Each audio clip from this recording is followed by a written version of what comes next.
Hello. हाँ, Pant agro classes में आपका हार्दिक अभिनंदन है। हॉर्टिकल्चर अपनी चल रही थी तो अपन अगला टॉपिक स्टार्ट करते हैं, प्लांटिंग सिस्टम। कि प्लांट को किस किस तरीके से लगाया जाता है, इसकी कौन कौन सी विधियां हैं पौधों को लगाने की। ठीक है, तो अपना भाई अपन स्टार्ट करते हैं क्या, प्लांटिंग सिस्टम।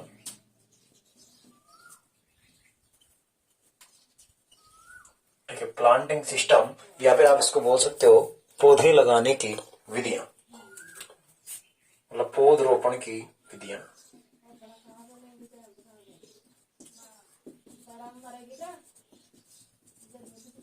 ठीक है, प्लांटिंग सिस्टम या फिर पौधरोपण की विधियां। तो प्लांटिंग सिस्टम आपके कौन कौन से हैं, पौधरोपण की विधियां आपकी कौन कौन सी, वो चीज आपको आज पढ़नी है। ठीक है, देखो सबसे पहले अपन बात करते हैं तो सबसे पहला सिस्टम है स्क्वायर सिस्टम। स्क्वायर सिस्टम या फिर अपन इसको बोलते हैं वर्गाकार विधि। वर्गाकार विधि, वर्गाकार विधि। ठीक है भाई, वर्गाकार विधि के बारे में अपन बात करें तो पौध रोपण की सबसे सिंपल और सरल विधि मानी जाती है और सबसे ज्यादा अपनाई जाने वाली विधि भी यही है। ठीक है, मतलब सर्वाधिक इसी विधि को अपनाया जाता है, सबसे ज्यादा सरल विधि भी यही मानी जाती है। ठीक है, इस विधि में अपन क्या करते हैं भाई, पौध से पौध की दूरी और लाइन से लाइन की दूरी क्या होती है, एक समान होती है और चार पौधे मिलकर के क्या करते हैं, वर्गाकार आकृति का निर्माण करते हैं। ठीक है, तो ये होती है आपकी वर्गाकार विधि या फिर स्क्वायर सिस्टम ऑफ प्लांटिंग। ठीक है, मतलब ये विधि सर्वाधिक प्रचलित है। क्वेश्चन आ सकता है सिंपल सा, आपसे पूछा जाता है कि पौधे लगाने की सर्वाधिक प्रचलित और सरल विधि कौन सी है, तो कौन सी आपकी स्क्वायर सिस्टम या फिर वर्गाकार विधि। ठीक है, यहां से कोई खास क्वेश्चन आपका नहीं बनता है, नॉर्मल ये क्वेश्चन पूछा जाता है कि सबसे ज्यादा किसको अपनाया जाता है, तो आपकी कौन सी भाई, वर्गाकार विधि। दूसरी विधि की बात करें तो दूसरी विधि हुई आपकी कौन सी, आयताकार विधि।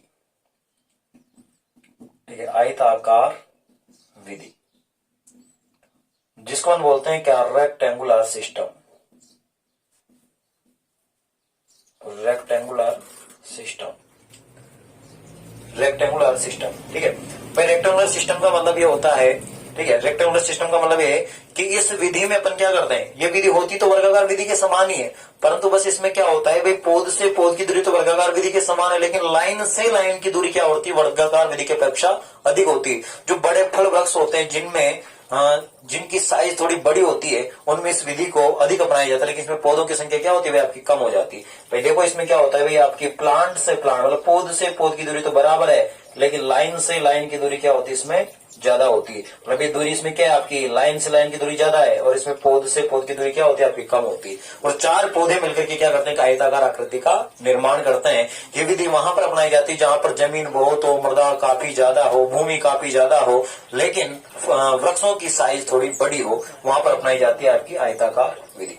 तीसरी विधि की अपन बात करते हैं, तीसरी विधि है भाई आपकी कौन सी, त्रिभुजाकार विधि। अपन पढ़ेंगे इनके बाद ठीक है भाई।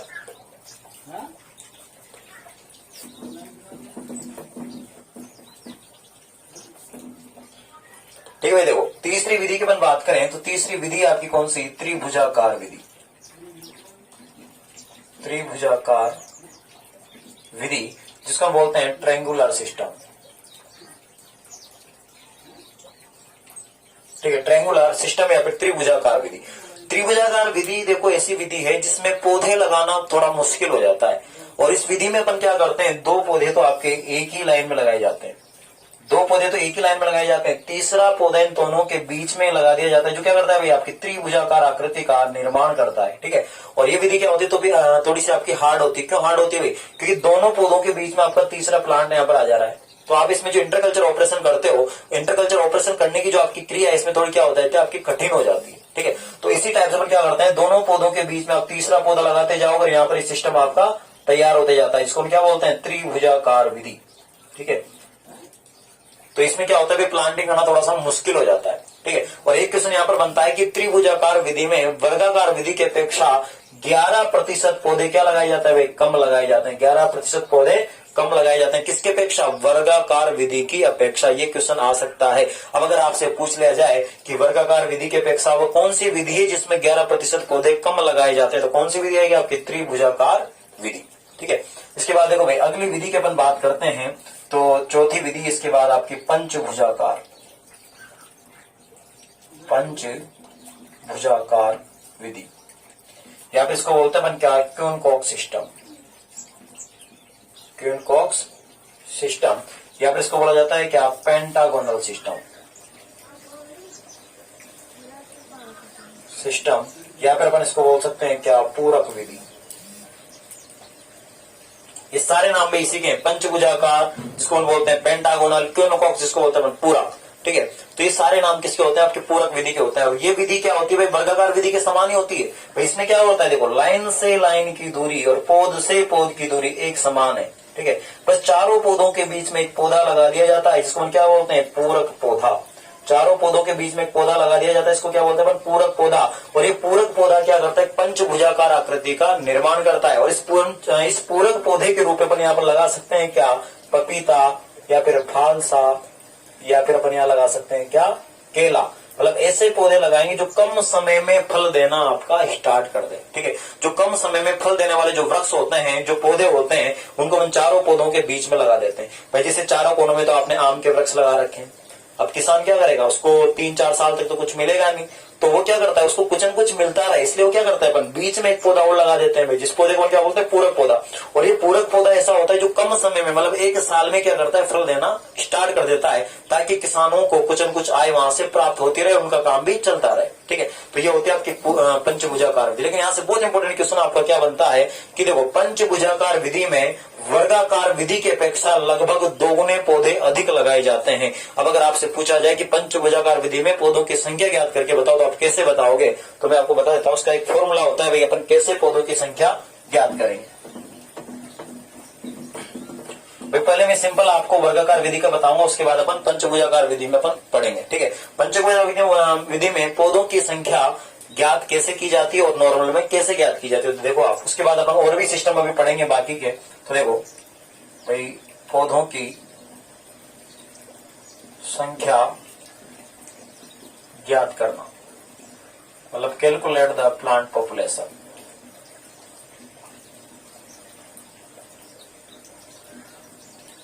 कैलकुलेट द प्लांट पॉपुलेशन, मतलब प्लांट पॉपुलेशन को कैलकुलेट कैसे किया जाए, तो इसका एक फॉर्मूला होता है। देखो इसका फॉर्मूला आपका A/P/L, ये नॉर्मल फॉर्मूला है, ठीक है।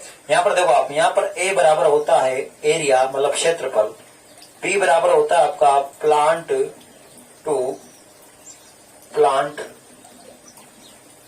डिस्टेंस, ठीक है। L बराबर यहाँ पर है आपका लाइन टू लाइन डिस्टेंस, ठीक है। ये होता है भी आपका A बराबर एरिया, P बराबर प्लांट डिस्टेंस, L बराबर लाइन टू लाइन डिस्टेंस, ठीक है। ये नॉर्मल फॉर्मूला है। अभी अपन पूरक विधि का फॉर्मूला भी नहीं पढ़ रहे, ये नॉर्मल फॉर्मूला है। अब इसमें आपको आम के पौधों की, मैंगो के प्लांट की पॉपुलेशन आपको ज्ञात करनी। अब आम में आपको पता है कि P/L कितना होता है भाई, आपका 10 मीटर होता है, ठीक है। पौध से पौध की दूरी भी 10 मीटर है, लाइन से लाइन की दूरी भी कितनी है, 10 मीटर। और यहाँ पर एरिया आपको दिया हुआ है कितना, आपका 1 हेक्टर।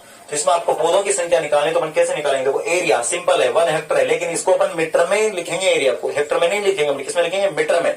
तो 1 हेक्टर में कितना मीटर होता है, आपको पता है नॉर्मल कितना होता है, 10,000 मीटर स्क्वायर।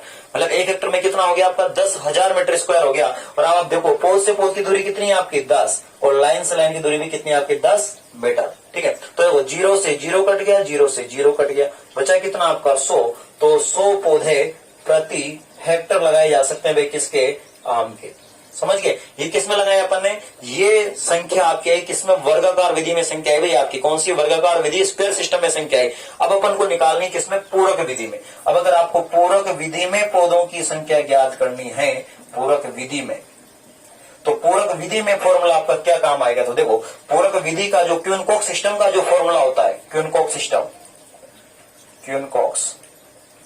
क्यून-कॉक्स सिस्टम का जो फॉर्मूला होगा वो क्या होगा भाई आपका, तो आपके सामने देखो फॉर्मूला क्या होगा। देखो फॉर्मूला होगा भाई आपका वही A/P/L प्लस N1-1 और N2-1।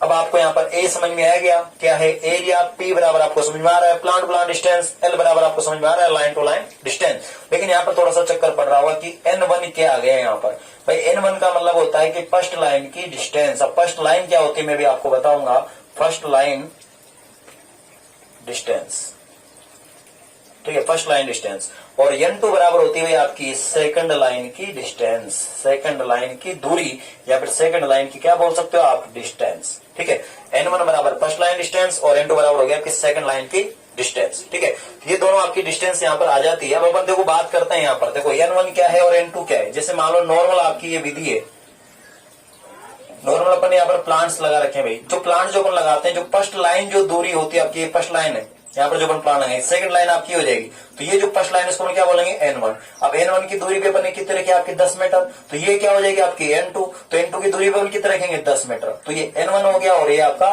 n2 हो गया। ठीक है, तो अब इसको आप फॉर्मूला में ऐसे कैसे जमा देंगे भाई, देखो तो देखो आपका यहाँ पर एरिया कितना था आपका भाई 10,000, लाइन टू लाइन आपकी 10 मीटर और प्लांट प्लांट डिस्टेंस पे आगे हो गया आपकी 10 मीटर। ठीक है, इंटू सॉरी प्लस अब n1 कितना है आपका, देखो यहाँ पर n1 दिया हुआ है फॉर्मूले में, n1 अपन ने पढ़ा यहाँ पर कितना हो गया 10, तो 10 माइनस 1।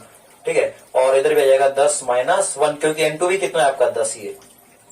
ठीक है, अब देखो आप 0 से 0 कट गया, कितना बचा यहाँ पर 100, और 100 प्लस 10 में से गया तो 9, पोस्टर को हटाओगे आप इंटू लग जाएगा, 9 आ जाएगा यहाँ पर, तो कितना हो गया आपका 181 प्लांट्स आ जाएंगे आपके पर हेक्टर। मतलब लगभग 2 गुने पौधे आपके लगाए जा सकते हैं। किस विधि से, आपके पूरक विधि से, या फिर आपके पंचभुजाकार, या फिर क्यूनकॉक्स सिस्टम से। ठीक है, तो ये 4 सिस्टम अपन ने यहाँ पर पढ़ लिए हैं। अब अगला सिस्टम है आपका हेक्सागोनल सिस्टम, जिसको अपन बोलते हैं क्या, षटभुजाकार विधि, जो शहरी क्षेत्रों में अधिक अपनाई जाती है।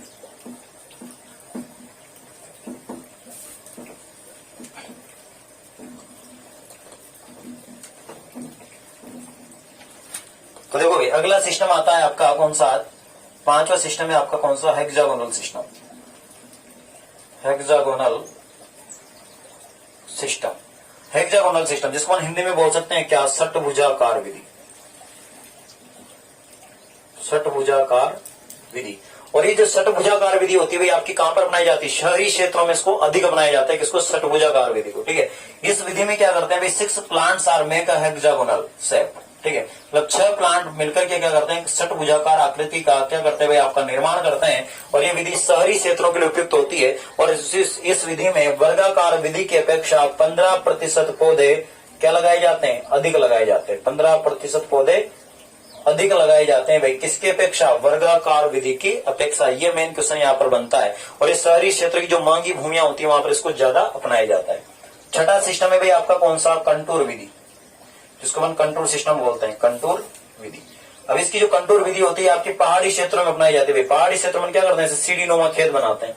ठीक है, जिसको क्या बोलते हैं, कंटूर। और इन कंटूर्स के ऊपर क्या करते हैं अपन, ऐसे प्लांट्स को प्लांट कर देते हैं, यहाँ पर अपन ऐसे पौधे लगा देते हैं। ठीक है, जिसको क्या कहा जाता है, कंटूर कहा जाता है, ताकि पानी आपका रुक रुक करके आगे बढ़ेगा और अपने यहाँ पर पौधा भी लगा सकते हैं। साथ में जो आपका मृदा का शरण है वो भी क्या होगा भाई यहाँ पर कम हो जाएगा। ठीक है, तो ये होती है आपकी कौन सी, कंटूर विधि। और इसके बाद अपन पढ़ेंगे भाई हाई डेंसिटी प्लांटिंग के बारे में, कि HDP होता क्या है, हाई डेंसिटी प्लांटिंग क्या होती है। ठीक है, जिसमें आपका प्लांटिंग सिस्टम यहाँ पर कंप्लीट हो जाता है। और सारे क्वेश्चन आपके यहीं से आते हैं, जो भी आते हैं नॉर्मली। ठीक है भाई, तो अगला सिस्टम है आपका देखो हाई डेंसिटी प्लांटिंग। ये नॉर्मल सिस्टम तो हो जाते हैं यहीं पर खत्म, लेकिन ये थोड़ा अलग है, हाई डेंसिटी प्लांटिंग, जिसको हम शॉर्ट में बोल सकते हैं HDP, हाई डेंसिटी प्लांटिंग। देखो हाई डेंसिटी प्लांटिंग का मतलब क्या होता है, इसको अपन हिंदी में बोल सकते हैं देखो सघन पौधरोपण, सघन पौधरोपण। मतलब कम जगह पर आपको ज्यादा से ज्यादा क्या करना है, यहाँ पर पौधे लगाने। ठीक है, लेकिन हाई डेंसिटी प्लांटिंग में आपको ऐसी वैरायटी भी डेवलप करनी पड़ेगी, ऐसी पौधों की ऐसी किस्में भी आपको बनानी पड़ेगी जो छोटे आकार की और ज्यादा फल देने वाली हो। ठीक है, अब इसके लिए कुछ किस्में आपकी बनाई गई है भाई। अब कौन कौन सी किस्में बनाई गई है, जैसे अपन अगर मैंगो की बात करें, आम की बात करें, तो आम में क्या ये होती है हाई डेंसिटी प्लांटिंग। अगर अपन अमरूद की बात करें, किसकी, गुआवा की, गुआवा या फिर अमरूद की अपन बात करें, तो अमरूद में भाई आपका मेडो सिस्टम चलता है, मेडो सिस्टम या फिर मेडो मेथड या फिर मेडो तकनीक आप बोल सकते हो इसको, मेडो तकनीक या फिर मेडो ऑर्चार्डिंग। ये सिस्टम आपका आया था भाई कहां से आया, इजराइल से आया। इजराइल देश की देने कौन सा आपका मेडो सिस्टम। इस मेडो सिस्टम में अपन क्या करते हैं, जो लाइन से लाइन की जो दूरी होती है अपन 75 × 45 या फिर 60 × 40 में अपन यहाँ पर रख सकते हैं। नॉर्मली आपका 75 × 45 सेंटीमीटर स्क्वायर की क्या रखी जाती है, डिस्टेंस रखी जाती है। ठीक है, पौध से पौध की दूरी और लाइन से लाइन की दूरी, 75 तो लाइन से लाइन की दूरी हो गई, या आपकी पौध से पौध की दूरी हो गई। ठीक है, मतलब इसमें लगभग अपन 10,000 से 30,000 पौधे प्रति हेक्टर अपन यहाँ पर लगा सकते हैं। किसके? मेडो तकनीक से, किसके? अमरूद के, 1 ही हेक्टर में पौधे। ठीक है, तो ये हो गई आपकी पौध रोपण की विधियां, जहां से क्वेश्चन आपके नॉर्मली आते हैं। ठीक है, अब इसके बाद अपन हार्मोन्स वगैरह पढ़ेंगे कल अगली क्लास में। ठीक है, थैंक यू।